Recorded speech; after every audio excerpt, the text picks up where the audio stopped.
Neymar aurait offert ses services au FC Barcelone. Il souhaite se racheter. Est-ce que le FC Barcelone va lui laisser une chance? Et surtout, est-ce que les supporters du FC Barcelone seront ravis de son retour ou pas? On va en parler durant cette vidéo actualité, même si pour l'instant, je n'y crois pas forcément. On va parler aussi des communiqués de Xavi qui a parlé de pas mal de joueurs, notamment Pablo Torre et son manque de temps de jeu, ou encore du recrutement. Il a parlé publiquement de Kimmich encore une fois. Ce n'est pas la première fois. Je l'avais déjà dit auparavant, c'est qu'il y a réellement contact entre le Barça et Kimmich. Sinon, Xavi dirait non, il n'y a aucun contact. Mais le fait qu'ils disent que oui, c'est un excellent joueur, oui, s'il veut venir, nous, on veut, ça veut dire qu'il y a réellement un contact entre Kimmich et le Barça. Vous allez tout comprendre durant cette vidéo actualité. Mais d'abord, les salutations. Salut les blogs Rana, j'espère que vous allez bien. Comme à nos habitudes, on se retrouve pour une nouvelle vidéo actualité. Si le contenu te plaît et que tu souhaites soutenir la chaîne, n'hésite pas à lâcher le petit abonnement. C'est gratuit, ça coûte rien du tout. Donc ça sert à rien de faire le rat. Ça prend même pas une seconde. N'hésite pas à mettre le petit abonnement. On est bientôt 50K. Ça ferait extrêmement plaisir. Le petit like. Et on est parti sans plus tarder. On va commencer par l'une des plus grosses informations. Ça concerne Neymar. Alors, est-ce que c'est vrai ou c'est faux? Pour l'instant, on n'en sait pas grand-chose. Mais Neymar s'est offert à Barcelone après le déménagement de Messi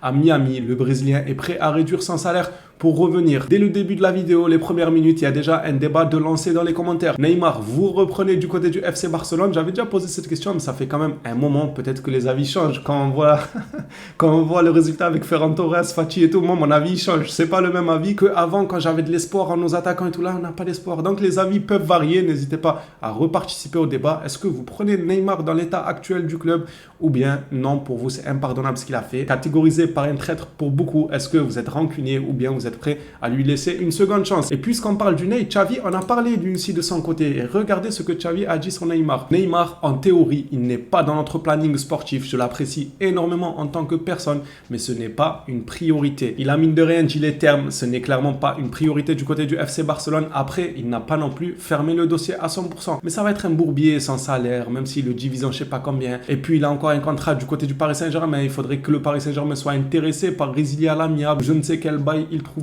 entre eux, mais ça sera un dossier assez compliqué. En tout cas, le Ney se serait offert et Xavi, voilà ce qu'il en pense. On va passer maintenant à quelques actualités du côté de la Catalogne et ensuite on replonge dans les déclarations de Xavi et ensuite on finira la vidéo avec d'autres informations autour de la Catalogne, notamment Pablo Torre et Ousmane Dembélé et sa prolongation. Allez, on enchaîne avec le cas Gundogan. Gundogan est une cible pour le PSG, mais le joueur préfère le FC Barcelone. Ça, c'est selon l'équipe et aujourd'hui même, on nous a appris que le PSG, non seulement il s'intéresse à Gundogan, mais en plus de ça, à Bernardo Silva. Et si le PSG se met concrètement sur Bernardo Silva, le Barça ne pourra pas rivaliser en termes de prix. Là où moi je peux avoir de l'espoir, même si en soi j'y crois pas forcément, ça paraît compliqué, on n'a même pas réussi à faire signer un joueur libre, on va aller chercher quelqu'un à City qui veulent absolument pas nous faire de cadeaux à 80 ou 90 millions. Ça paraît très très compliqué à moins que le joueur lui-même fait le forcing. Regardez pourquoi je vous dis ça. Déjà le Paris Saint-Germain s'intéresse à Gundogan, mais ce qui est bien c'est que Gundogan lui privilégie le FC Barcelone. Et du côté de Bernardo, j'espère la même chose. J'espère que Bernardo lui aussi préfère le Barça parce que sinon le Barça ne pourra pas concurrencer le PSG sur ce dossier. Surtout que le joueur est à City. La signature de Bernardo Silva sera extrêmement difficile à réaliser du côté du Barça. Le Barça ne peut pas s'aligner sur l'offre du PSG. Si le joueur a vraiment envie d'un nouveau challenge de quitter City, ça sera à lui de prendre la décision. Même si le PSG donne plus, ça se trouve Bernardo il va dire à City, oui c'est très bien, vous allez gagner plus d'argent avec mon transfert du côté du Paris Saint-Germain, mais moi ça m'intéresse pas de jouer là-bas. Donc regardez les offres du Barça, même si elles sont moindres, moi je veux aller au Barça. Et vu le statut que Bernardo Silva a à City, c'est pas n'importe quel joueur, donc il y a moyen qu'il ait des privilèges. Il y a moyen que quand il parle au président et qu'il lui explique que lui, il préfère le Barça malgré que l'offre, elle sera moins intéressante pour City, peut-être qu'il lui fera, entre guillemets, une offrande en étant compréhensif avec lui après tout ce qu'il a apporté du côté de Manchester City.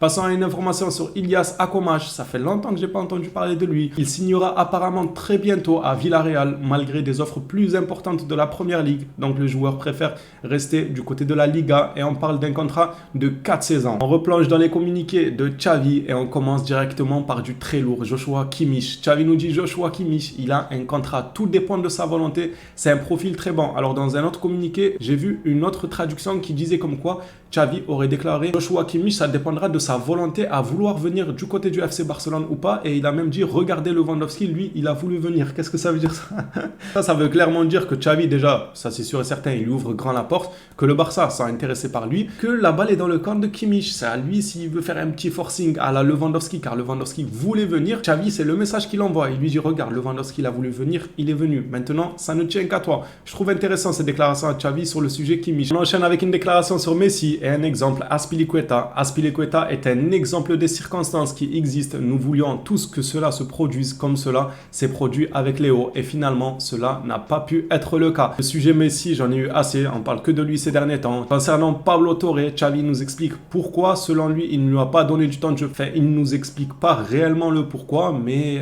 il dit que ce sont ses choix quoi. Pablo Torre, je sais que je suis injuste en tant qu'entraîneur avec des joueurs qui jouent moins. Parfois, je pense aux joueurs, mais je dois décider et être honnête avec moi-même. Bon, il ne donne pas forcément la raison, il ne dit pas que le joueur n'est pas bon à l'entraînement ou il n'est pas bon sur le terrain, il ne dit pas forcément ça.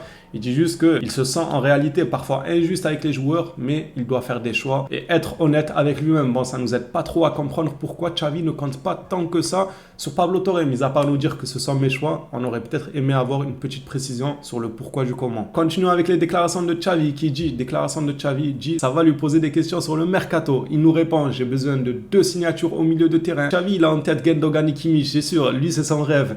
Il me manque un intérieur et avec le départ de Busquets, nous avons aussi besoin d'un pivot. Cela doit être la priorité. On va voir si Laporta va honorer les désirs de Xavi. Bien, il va lui baratiner du n'importe quoi comme il a l'habitude de nous baratiner Laporta avec ses Messi, ses Haaland par-ci, par-là. J'espère qu'il aura ce qu'il veut, comme ça au moins il aura aucune excuse. Il a aucune excuse. En plus de ça, il a déclaré que le Barça, oui, c'est pas une équipe d'Europa League, mais ça on le sait nous. C'est pour ça que nous on était dégoûtés même d'être éliminés en Europa League. Ça veut dire que même l'Europa League, on n'avait pas le niveau, que vous le vouliez ou non, on n'avait pas le niveau de l'Europa League. Donc Xavi, tu déclares ça, qu'on n'est pas une équipe de l'Europa League. La saison prochaine, on t'attendra au tournant en Ligue des Champions. Une déclaration sur Pedri par la suite. Pedri, je veux qu'il soit plus impliqué. Maintenant, il fait en moyenne 70 ou 80 passes par match. Et je veux 100 ou 110 passes, rien que ça. Quand Pedri a le ballon, mon rythme cardiaque baisse. Il monte avec les autres joueurs. Je suis convaincu qu'il marquera une époque, c'est sûr. En tout cas, il a tout pour marquer une époque. Seulement maintenant, il faut progresser. Le talent, il a. Il nous a montré de belles choses. Mais j'attends de lui quand même une petite progression, comme Xavi le dit tout simplement. Il a parlé aussi d'Ousmane Dembélé, le fameux El Famoso. Ousmane peut jouer à un niveau 10 sur 10 ou à un niveau 2 sur 10. Et l'objectif est de faire en sorte que ce soit de plus en plus souvent un 10 sur 10 plutôt qu'un 2 sur 10. Il en sait plus sur le football que quiconque. Quand un arrière latéral affronte Ousmane, il a peur. C'est sûr que quand tu te lèves un matin et que tu sais que tu vas affronter Ousmane Dembélé, le TGV, le gars il va te mettre que des vitesses. Il va t'humilier devant ta famille, devant tes enfants. C'est sûr qu'il y a de quoi flipper avant l'entame du match. Pour en finir avec les déclarations de Xavi, on finit avec celle-ci, même si j'ai envie de lui dire que c'est pareil dans tous les clubs, même si le Barça c'est un peu plus. C'est vrai, je peux lui accorder que le Barça c'est un peu plus, mais dans tous les clubs c'est comme ça, la pression elle est pareille. Xavi nous dit à Barcelone, tu es continuellement jugé et critiqué. Il parle de nous les gars. Il parle de moi et vous dans les commentaires quand on lui tombe dessus, mais c'est à juste titre. Des fois il faut bien le dire. L'entraîneur est responsable de tout. J'essaye d'être assez fort sur le plan personnel. J'ai parlé plusieurs fois avec Laia, la psychologue du club. C'est comme dans tous les clubs, Xavi, quasiment tous les grands clubs mettent une pression énorme sur l'entraîneur. S'il ramène pas des résultats, hop, ça vire. C'est comme ça avec le top 5, top 6. C'est juste normal. Il faut que tu ramènes les résultats. Surtout que nous, on est un club hyper médiatisé. On est énormément à être fan du FC Barcelone. Et en plus de ça, ça fait longtemps qu'on attend des résultats. Donc encore heureux quand on sera plus attentif et on va t'attendre encore plus au tournant. Parce que ça fait un moment qu'on n'en peut plus de nos résultats en Ligue des Champions et tout. Passons maintenant à une information sur Pablo Torre et on finira par Ousmane Dembélé. Valence a été très satisfait du prêt de Nico Gonzalez et a maintenant jeté son dévolu sur Pablo Torre. Le Barça n'acceptera jamais de le prêter avec une option d'achat. Ça, j'en ai déjà parlé, j'ai déjà donné mon point de vue sur pourquoi c'est très intéressant que le Barça ne veut absolument pas mettre d'option d'achat dans ce deal-là. Mais par contre, Valence, je préfère quand même Villarreal, parce que vous savez que Villarreal s'était intéressé à lui. Personnellement, Villarreal, c'est largement mieux et je pense que si Villarreal se montre vraiment intéressé par lui, le joueur aussi choisira Villarreal. Après, à voir, la concurrence n'est pas la même à Villarreal et Valence. Et pour terminer cette vidéo actualité, on finit par le dossier Ousmane Dembélé. Toujours selon Martinez, la première réponse de Dembélé à la proposition de contrat de Barcelone a été très positif, il est ravi au club, les marges de son salaire et sa clause de libération doivent être peaufinées, mais ce n'est pas un danger, Dembélé renouvellera. A priori, on ne devrait pas avoir une saga Dembélé tout l'été, même si moi, encore une fois, je ne m'avance pas trop connaissant Dembélé, il peut absolument changer d'avis du jour au lendemain et nous faire une saga tout l'été. Pour l'instant, les nouvelles sont assez rassurantes en général, à part l'échec dans le dossier Messi, enfin non, j'ai dit que tout allait bien à part l'échec dans le dossier Messi, mais j'ai vu, je ne l'ai même pas pris le communiqué, j'ai vu un communiqué comme quoi Xavi a officiellement dit qu'il comptait sur Ferran Torres. Bon, en fait, il n'y a pas tout qui va bien. Je retire ce que j'ai dit. Xavi compterait sur Ferran Torres pour la saison prochaine, donc il ne devrait pas être transféré. J'espère que Xavi changera d'avis et qu'il finira par se séparer de Ferran Torres. Les Blaugrana, cette vidéo actualité est terminée. Merci à tous ceux qui soutiennent la chaîne régulièrement. On n'est pas loin des 50 000, encore un petit effort. Partagez la vidéo à vos amis qui supportent le FC Barcelone. Merci à tous ceux qui feront l'effort de le faire. On se revoit à la prochaine vidéo sur le FC Barcelone. D'ici là, prenez soin de vous les phénomènes.